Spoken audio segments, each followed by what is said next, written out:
দেখে কি বুঝার উপায় আছে আমি এটা কি রান্না করেছি? দেখি বলেন তো কি রান্না হতে পারে? সবাইকে আসসালামু আলাইকুম। আজকে দেখাবো মাছের মাথাকে একটু ভিন্নভাবে কিভাবে খাওয়া যায়। পরিষ্কার করে ধুয়ে নেওয়া মাছের মাথাটা আমি প্রথমে অল্প একটু হলুদ, একটা তেজপাতা, লেবু আর প্রয়োজন মতো লবণ দিয়ে সিদ্ধ করে নিব।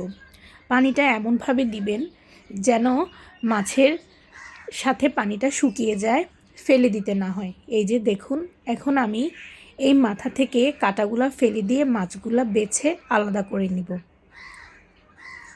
আপনাকে নিতে হবে অনেকগুলো পেঁয়াজ এবং টমেটো। এই রান্নাটার মেইন টেস্টটাই আসবে পেঁয়াজ এবং টমেটো থেকে। নিয়ে নিলাম অনেকগুলো পেঁয়াজ, তেলের মধ্যে হালকা নেড়েচেড়ে ভেজে দিয়ে দিব 1 চামচ আদা বাটা আর 1 চামচ রসুন বাটা। আমি এখানে 2টো মাছের মাথা নিয়েছিলাম, সেই জন্য আমি একটু বেশি করেই দিলাম। তারপর দিয়ে দিব টমেটো। টমেটো দেওয়ার সাথে সাথে দিয়ে দিব বাকি মশলাগুলো, হলুদ গুঁড়া, মরিচের গুঁড়া, জিরা গুঁড়া, ধনিয়া গুঁড়া এবং লবণ। এখানে মেজারমেন্টটা হচ্ছে আপনি সবগুলো 1 চামচ দিবেন, কিন্তু ধনিয়াটা দিবেন 1/2 চামচ। আপনারা যদি আরও বেশি করে মশলাদার খাবার খেতে চান তাহলে মশলার পরিমাণটা আরেকটু বেশিও দিতে পারেন।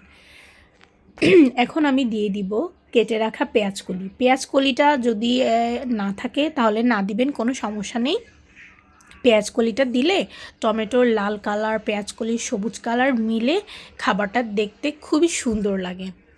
কিন্তু পেঁয়াজকলি তো আর সারা বছর পাওয়া যায় না, তাই সে সময় না দিলেও হবে। আমি নামানোর আগে দিয়ে নিব অল্প একটু লেবুর রস আর ধনিয়া পাতা কুচি। আর আপনারা এই রান্নাটায় তেলটা প্রথমে কম দিবেন, কারণ মাছের যেই মগজ থাকে সেটা গলে গিয়ে কিন্তু অনেকটাই তেল বের হবে। এই যে দেখুন, আমার রান্না কমপ্লিট হয়ে গেছে। দেখতে কতটা সুন্দর হয়েছে আমার রান্নাটা, এবং খেতেও মাশাআল্লাহ অনেক ভালো লাগে।